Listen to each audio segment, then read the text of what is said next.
மகர ராசி பொறுத்தளவில் ஒரு நீரும் நிலமும் சதுப்பு நிலமமாக இருக்கிறது. இவர்கள் வாழ்க்கையில் ஏதாவது ஒரு தொழிலில் ஒரு பெரிய ஸ்கில்டாக இருப்பார்கள். மகரத்திற்கு எப்பொழுதுமே பெருந்தன்மையான குணம் இயற்கையாக உண்டு. தன் குடும்பத்தை விட்டு பிரிந்து எப்பொழுது செல்கிறார்களோ அப்பொழுதே சிறப்பாக இருக்கும். வாழ்க்கையில் எப்படியாவது வெற்றி பெற்று விடணும், முன்னேறி விடணும், பொருளாதாரத்தில் வரணும் நினைப்பார். 30 வயது முதல் 31 வயதிற்குள் வாழ்க்கையில முதலில் ஒரு நல்ல இடம் கிடைத்துவிடும். எந்த நேரம், எப்படி, எங்கு போனால் எது நடக்கும், எதை சாதிக்கலாம் என்கிற டைம் டேபிள் இவர்களுக்கு கைவந்த கலை. ஒரு மனிதன் வாழ்க்கையில நான் இந்த வயசுல எப்படி இருப்பேன், 100 வயசுல எப்படி இருப்பேன், 10 வயசுல எப்படி இருப்பேன், 16 வயசுல எப்படி இருப்பேன், 22 எப்படி இருப்பேன் என்று எதிர்காலத்தை எண்ணி பார்க்கக்கூடிய பழக்கம் எல்லாருக்கும் உண்டு. நான் ஒருவேளை இப்போ இருக்கேன், 2000 எப்படி இருந்தேன், 2026 எப்படி இருக்கேன், 2030 எப்படி இருப்பேன் அப்படிங்கிறவங்க.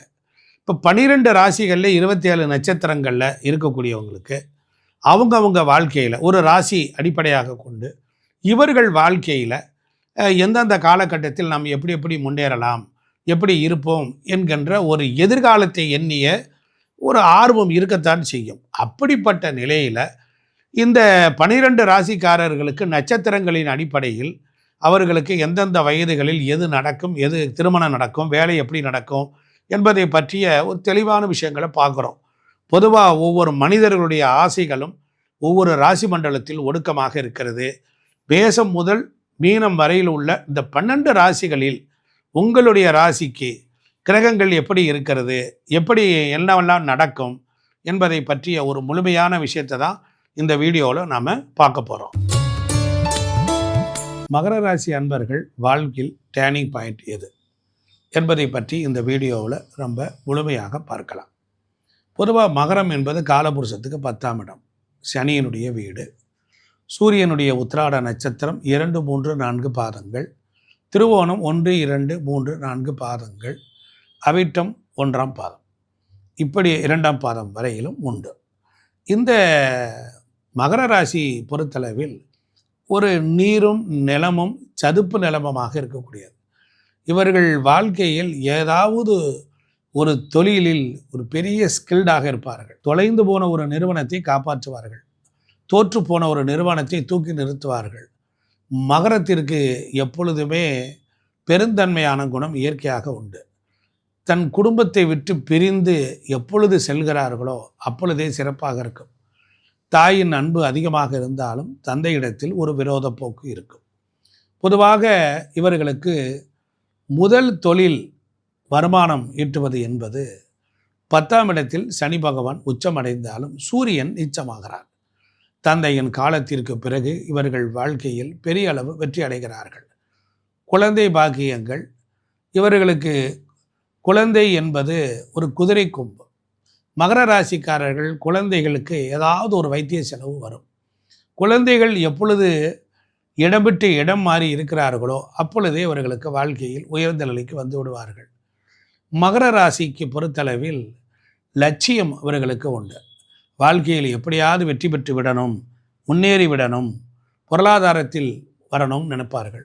வீடு என்பது இவர்களுக்கு 4ஆம் இடத்தில் சனி நீச்சமாகிறார். செவ்வாயோ இவர்களுக்கு 7ஆம் இடத்தில் நீச்சம். அப்போ இவர்கள் வீடுகள் 4க்குடையவன் 7ஆம் இடத்தில் நீச்சம். மனைவி வகையிலும் வீடு வாசல்கள் பலருக்கு அமைவதில்லை. தனக்கும் ஒரு சொந்த வீடு வாசல்கள் அமைவதில்லை. பெரும்பாலும் இவர்கள் சரராசியாக இருப்பதனால் இடமாறிக்கொண்டே இருப்பார்கள். இவர்களுக்கு தொழில் என்று வரக்கூடியதும் அதாவது சரமாக இருப்பது. அவர்கள் ஓரிடத்தில் நிலையாக நின்று தொழில் செய்ய மாட்டார்கள். இது ஒரு மைனஸ். 30 வயது முதல் 31 வயதிற்குள் வாழ்க்கையில் முதலில் ஒரு நல்ல இடம் கிடைத்துவிடும். ஜோதிட சாஸ்திரப்படி சனி பகவான் தன்னுடைய முதல் சுற்றுப்பாதை முடித்த பிறகுதான் இவர்களுக்கு பொருளாதாரத்தை தருகிறார். 30, 42, 54 வயதுகளில் மிகப்பெரிய யோகமும் சாநித்தியமும் கிடைக்கிறது. வாழ்க்கையில் அடுத்த கட்டத்திற்கான மாற்றங்களும் இவர்கள் வாழ்க்கையில் நிகழும். மகர ராசிக்காரர்கள் காலச்சக்கரத்திற்கு 10ஆம் வீடாக இருப்பதினால் சனியின் ஆதிக்கம், பூமி தத்துவ ராசி. இவர்கள் பொறுத்தளவில் எதை செய்தாலும் சிறப்பு. இவர்கள் சமையல் கலையில் வல்லவர்கள். அதே போல் வெளிநாடு வெளிமாநிலம் வேறு யோகங்கள்லாம் உண்டு. உழைக்க தயங்க மாட்டார்கள். முதலை இரையை பிடிப்பதற்காக பொறுமையாக காத்திருந்து சரியான நேரத்தில் காய் நகர்த்தி காரியத்தை சாதிப்பதில் வல்லவர்கள். எந்த நேரம் எப்படி எங்கு போனால் எது நடக்கும் எதை சாதிக்கலாம் என்கிற டைம் டேபிள் இவர்களுக்கு கைவந்த கலை. பொறுமை மற்றும் கட்டுப்பாடோடு இருப்பார்கள். ஒழுக்கத்திற்கு முக்கியத்துவம் கொடுப்பார்கள். எந்த ஒரு கடினமான சூழ்நிலையும் எப்படி சமாளிக்கலாம், பற்றாக்குறையை எப்படி சரி செய்யலாம் என்கிற நிபுணத்துவம் வாய்ந்தவர்கள். இவர்கள் யாரையும் ஏமாற்றுவது இவர்களுக்கு பிடிக்காது. யாரிடத்திலும் இவர்கள் ஏமாற மாட்டார்கள். எல்லாரிடத்திலையும் இவர்கள் முதிர்ந்த சிந்தனை உள்ளவர்கள். மெச்சூரிட்டி அளவுக்கு அதிகமாக இருக்கும். சிறு வயதிலேயே குடும்ப பொறுப்புகளை ஏற்க வேண்டியது வரும். வயதுக்கு மீறிய முயற்சியுடன் சின்ன வயசிலேயே அவர்களுக்கு முடி உதிர்ந்தும் போய்விடுகிறது. சேமிக்கிற குணங்கள் எப்படியாவது சேமிப்பார்கள், சேர்த்து வைப்பார்கள். அதே போன்ற இவர்களுக்கு வாழ்க்கையில் 30-33 முழுமையான திருப்புமுனை, 42-45 வயதுகளில் பூமி வீடு வாசல் சொத்து சேர்க்கை ஏற்படுவதற்குரிய முதல் சாய்ஸ், 54 வயதுகளில் பிள்ளைகளால் மகிழ்ச்சி என்று நீண்டு கொண்டே போகும். பிற்காலத்தில் இவர்கள் அமோகமாக சிறப்பாக வாழ்வார்கள். மகர ராசிக்காரர்களுக்கு பாக்கியம் என்றால் கன்னி. திருவனந்தபுரம் அனந்தபத்மநாப சுவாமி, குருவாயூரப்பன், உடுப்பி கிருஷ்ண பரமாத்மா போன்ற தெய்வங்களை வணங்கலாம். உக்கிரமான காளி தெய்வங்களை வணங்கலாம். பாண்டி முனீஸ்வரர், முனியப்பன், கற்பன சுவாமி, மாசாணியம்மன் போன்ற தெய்வங்களை வணங்கும் பொழுது இவர்கள் வாழ்க்கையில் நல்ல நிலையில் இருந்திருப்பார்கள். இதை செய்து பார்க்க சொல்லுங்கள். அவங்களுக்கு கண்டிப்பாக வாழ்க்கையில் வெற்றிகள் எல்லாம் உண்டாகும். பொதுவாக இவர்கள் வாழ்க்கையில் கடைப்பிடிக்க வேண்டிய விஷயம் என்ன என்றால், அனாதை ஆசிரமங்கள், அனாதை குழந்தைகள் கூட்டம் அதிகமாக இருக்கிற இடங்களில் இவர்கள் வேலை செய்கின்ற பொழுது இவர்களுக்கு மகிழ்ச்சி ஏற்படுகிறது. பிறருடைய உதவி இல்லாமல் இவர்களால் முன்னேற முடிவதில்லை.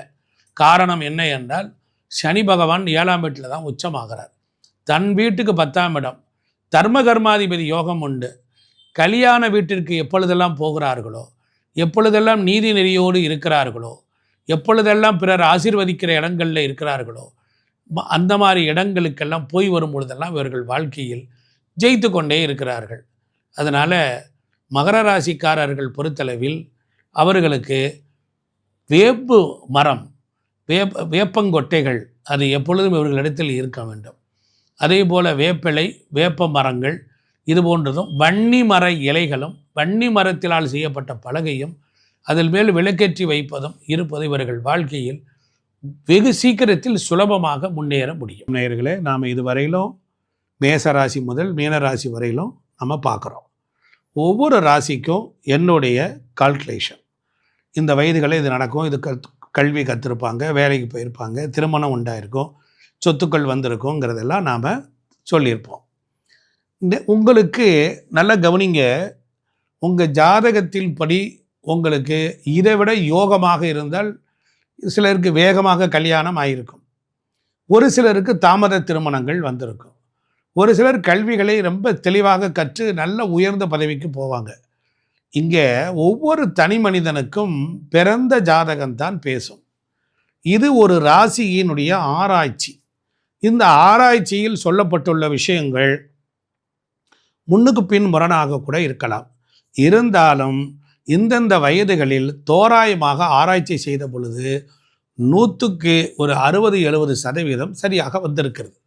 மீதி உள்ளவர்களுக்கு இது சரியாக வரவில்லை என்றால் உங்கள் பிறந்த ஜாதகத்தை தான் பார்க்கணும். எனக்கு கல்வி ஏன் வரலை, எனக்கு படித்து முடிச்சுட்டு ஏன் வேலை வரலை, எனக்கு ஏன் இன்னும் கல்யாணமே கூடலை, ஏன் எனக்கு வீடு அமையலை, ஏன் எங்கள் அப்பா எனக்கு சொத்தை பிரித்து கொடுக்கல, அப்படின்னு நான் ஒரு பிஸ்னஸ் பண்ணுறதுக்காக சொத்தை விற்று கொடுங்கன்னு கேட்டேன், ஏன் எனக்கு கொடுக்கல. இப்படி அடுக்கடுக்கான பலவிதமான எதிர்பார்ப்புகள்லாம் இருக்கும்.